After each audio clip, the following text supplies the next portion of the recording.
आज हमारे बैठक के पहले महुआ मोइत्रो आके पार्टी की तरफ से मैं ये आपको दिखाना चाहता हूं। आप लोगों ने पिछले 5-7 दिन का जो डेवलपमेंट है वो सब लोगों ने देखा है। तृणमूल कांग्रेस के 20 एमपीज आज से 3-4 दिन पहले स्पीकर साहब से मुलाकात किया है और उन्होंने अपने आपका एक सेपरेट ग्रुप फॉर्म करने का क्लेम किया है। 20 एमपीज का जो मैं मीडिया में देखा हूं या न्यूज पब्लिकेशंस में पढ़ा हूं, उसके हिसाब से 20 लोग जाके मिलके उनके पास ये दावा रखा है कि हमको अलग ग्रुप के हिसाब से ट्रीट किया जाए। फिर मिलने के 2-3 घंटा बाद हमें कहीं से पता चलता है कि उनमें से कई लोग 2-4 एमपीज ये क्लेम किया है कि वो एक अलग पॉलिटिकल पार्टी ज्वाइन किया है, जिस पॉलिटिकल पार्टी का नाम है national citizens party of India, जिसके बारे में किसी को पता नहीं था। ना आप कभी सुने हैं, ना वो खुद कभी सुना है, ना मैं कभी सुना हूं। हम में जितने लोग आज यहां पे मौजूद है, किसी को उस पार्टी के बारे में कुछ पता ही नहीं है और उन्होंने ये क्लेम किया कि हम उस पार्टी के साथ मर्ज हो गए। 4-5 सांसद, मैं जितना उनका बात सुनाऊं उसके हिसाब से हम संविधान के 10th शेड्यूल में जो प्रावधान है, मैं उसी प्रावधान के हिसाब से आज अध्यक्ष जी से मिलने आया था और वहां पे साफ साफ लिखा हुआ है जो डिस्क्वालिफिकेशन या ग्राउंड ऑफ डिफेक्शन है कि आप अगर यहां पे 10th शेड्यूल में 2A में आप अगर देखेंगे साफ लिखा हुआ है कि मैं वॉलंटरीली अगर पार्टी का मेंबरशिप छोड़ता हूं तो that is one of the grounds for my disqualification from the house. अगर आप किसी और पॉलिटिकल पार्टी में शामिल हुए हो, इसका मतलब आप तृणमूल का मेंबरशिप छोड़े हो। भाई एक साथ तो आप नौकरी करता है पत्रकार का, एक साथ 2 हाउस पे तो नौकरी नहीं कर सकते, कहीं एक जगह करना पड़ेगा। तो अगर मान लीजिए आप एक सिंबल में चुन के आए हैं और फिर 2 साल बाद अचानक आप दावा कर रहे हैं कि मैं इस पॉलिटिकल पार्टी ज्वाइन कर रहा हूं, तो उसी वक्त आपका लोकसभा का सदस्यता पद चला जाना चाहिए। ये पहला ग्राउंड है। दूसरा जो उनका क्लेम है कि हम तो मर्ज किए हैं, 2/3 है, उसके जो प्रावधान है 10th शेड्यूल, यहां पे 4th नंबर जो पॉइंट है, disqualification on ground of defection not to apply in case of merger. यहां पे साफ लिखा हुआ है मर्जर तभी माना जाएगा जब 2/3 of the political party merges into another political party, not just the legislative party. इसका मतलब अगर दल, पार्टी, ममता बनर्जी पार्टी के जितने भी कमिटी मेंबर्स है उसका 2/3 including the national working committee, the state committee, the frontal committee, पूरा तृणमूल कांग्रेस का जितना भी पदाधिकारी है उनका 2/3 अगर मर्ज करता है एक पॉलिटिकल पार्टी में तो उसको मर्जर कहलाया जाता है। अगर 2/3 एमपीज चला जाता है तो that will again lead for their disqualification. Based on that, I as a leader of Lok Sabha of Trinamool Congress, I have submitted 20 different disqualification petitions. मैं एक आपको दिखाता हूं। ऐसे 20 disqualification petitions, मुझे नहीं लगता इंडिविजुअल डिस्क्वालिफिकेशन पिटिशंस पिछले कई साल में सदन में किसी ने फाइल किया है। कुछ कलेक्टिवली फाइल हुआ है। 20 सांसद के खिलाफ डिस्क्वालिफिकेशन पिटिशंस आज अध्यक्ष जी के पास हम लोग जमा दिया है कि अगर आप सदस्यता पद छोड़ के कहीं और जाते हो, जो आप में से कई लोग मीडिया में बोला है, और ये मर्जर इनवैलिड है, both are enough to disqualify you from your membership in the house. और हमारे पक्ष से हम चारों ये मांग रखे हैं कि ही इज द एडजुडिकेटर। इसका एडजुडिकेशन सारे प्रावधान के हिसाब से जल्द सुप्रीम कोर्ट का भी एक आदेश है जहां पे 3 महीने के अंदर कोई भी मामला या फैसला लेने के लिए स्पीकर को बोला गया है कि 3 महीने के अंदर या 4 महीने के अंदर वो करना पड़ेगा। तो हम लोग ने सारा केस लॉज के जितने भी हमारे पास सुप्रीम कोर्ट के जजमेंट्स थे वो कल्याणदा भी लेके आए थे और मैं भी अलग से 6-7 जजमेंट उनके सामने उनका टेबल में आज प्लेस किया हूं।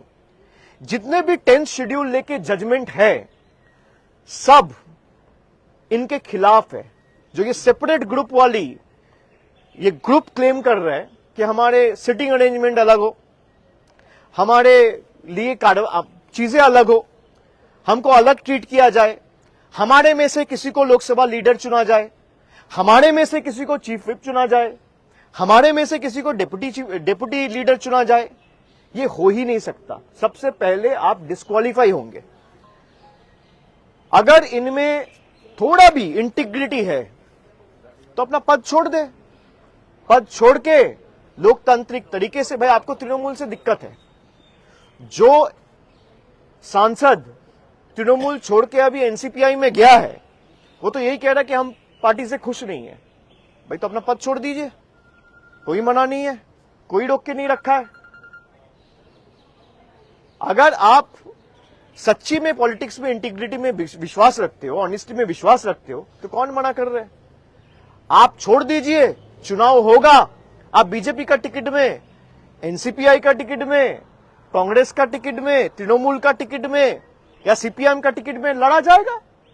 सब पार्टी के उम्मीदवार लड़ेंगे, जनता फैसला लेगा कौन जीतेगा कौन हारेगा। आप वैकेट कर दीजिए अपना सीट। ये सबके साथ ये 20 लोग जिस तरीके से बेईमानी करके ये संविधान को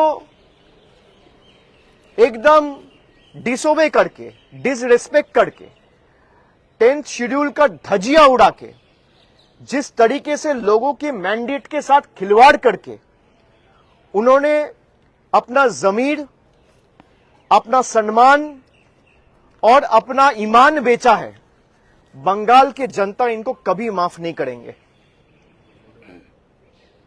इनके पास कई लोगों को अभी सेंट्रल सिक्योरिटी मिला है।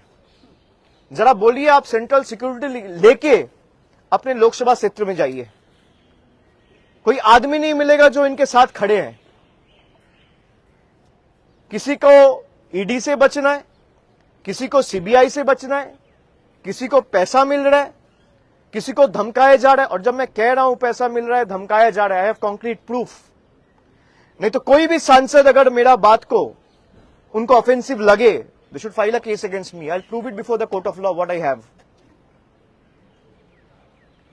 किसी को डरा के, धमका के, खरीद के, करोड़ों रुपया का लालच दिखा के जनता ने जिन अपेक्षाओं के साथ जिसको चुना था, राजनीति में हार जीत होती रहती है, लेकिन मैं लड़ने के लिए तैयार नहीं हूं।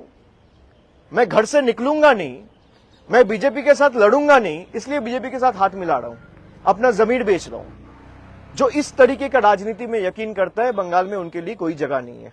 स्पीकर ने क्या आश्वासन दिया आप लोगों को? स्पीकर ने क्या आश्वासन दिया और सुप्रीम कोर्ट कब आप जाने? बिल्कुल लेवल प्लेइंग फील्ड नहीं है। मैं क्यों कह रहा हूं ये बात? क्योंकि पिछला 1-1.5 महीना का जो राजनीति है, जिस तरीके से पार्टी को तोड़ा जा रहा है, और आप खाली बंगाल में नहीं, अभी महाराष्ट्र में भी आप देख रहे हैं कि एक बार शिवसेना को तोड़ दिया गया, शिवसेना का 2 टुकड़ा किया गया, फिर दूसरे टुकड़े का और एक टुकड़ा बनाया जा रहा है अपने फायदे के लिए। यह संविधान बदलना चाहता है किसी भी कीमत पे। ये लोगों के ऊपर भरोसा नहीं रखते हैं। अगर लोगों के ऊपर भरोसा रखता तो 30 लाख लोगों को वोटर लिस्ट के बाहर रख के चुनाव नहीं किया जाता। अगर लोगों के ऊपर भरोसा रखता तो सबको वोट देने का अधिकार दिया जाता, सबको मिलता। इनको पता है लोग अगर लोकतांत्रिक तरीके से वोट देगा तो बीजेपी कभी जीत के नहीं आ सकता। इसलिए चुनाव आयोग, एनफोर्समेंट डायरेक्टोरेट, सीबीआई, जितने भी एजेंसीज है, सबको इन लोगों ने इस्तेमाल करके लोगों का मैंडेट मैनिपुलेट करने का काम किया है। और लेवल प्लेइंग फील्ड का जब बात करें, आप 4 दिन 7 दिन से देखिए, मुझे 5 समन दिया गया। सीआईडी के पास मैं 3 बार गया, मैं ईडी के पास गया, मेरा घर में 2 बार रेड हुआ, ममता जी का घर में रेड हुआ, उनका सिक्योरिटी में छेड़खानी किया गया, हम लोग का सबका सिक्योरिटी विथड्रॉ कर लिया गया। हमें नहीं चाहिए इनके सिक्योरिटी। भाई लोगों को आप सिक्योरिटी नहीं दे सकते, आप पावर में आके गरीब लोगों के ऊपर जो सरकार बुलडोजर चलाता है, उस सरकार से आप क्या अपेक्षा रखेंगे? लेकिन हमने अपना केस स्पीकर साहब के सामने रखा है और अध्यक्ष जी को हमने ये अनुरोध किया है कि जल्द से जल्द इस पे आप कार्रवाई करें, दोनों पक्ष को सुने, क्योंकि आप अगर संविधान के हिसाब से जाएंगे या सुप्रीम कोर्ट के जो जजमेंट है वो साफ इनके खिलाफ जाता है। क्योंकि आइदर आप कह रहे हैं कि भाई मैं दूसरा पॉलिटिकल पार्टी में 2/3 बन के रहूंगा, मैं दूसरा पार्टी का मेंबरशिप बन के उस पार्टी में रहूंगा, तभी आपका मेंबरशिप चला जाएगा। ये साफ मेंशन किया है संविधान में। या तो संविधान गलत है या फिर आप गलत है, दोनों में कोई एक गलत तो होगा। मैं आपको सीधा दिखा दे रहा हूं 10th शेड्यूल, अगर आप कोई देखेंगे 10th शेड्यूल में पॉइंट नंबर 2AB और मर्जर में पॉइंट नंबर 4, ये दोनों अगर आप पढ़ेंगे तो दोनों इनके खिलाफ जाता है और दोनों हमारे पक्ष में है। आपको तृणमूल से दिक्कत है, हो ही सकता है, लगता है कि भाई बीजेपी आपका भी बहुत खास है, कोई दिक्कत नहीं, आप छोड़ दो तृणमूल का पद, आप एमपीशिप से रिजाइन दे दो, कोई मना नहीं कर रहे। चुनाव हो, फिर आप जरूरत पड़े तो बीजेपी का टिकट में जीत के आइए, फिर आप बैठिए यहां पे।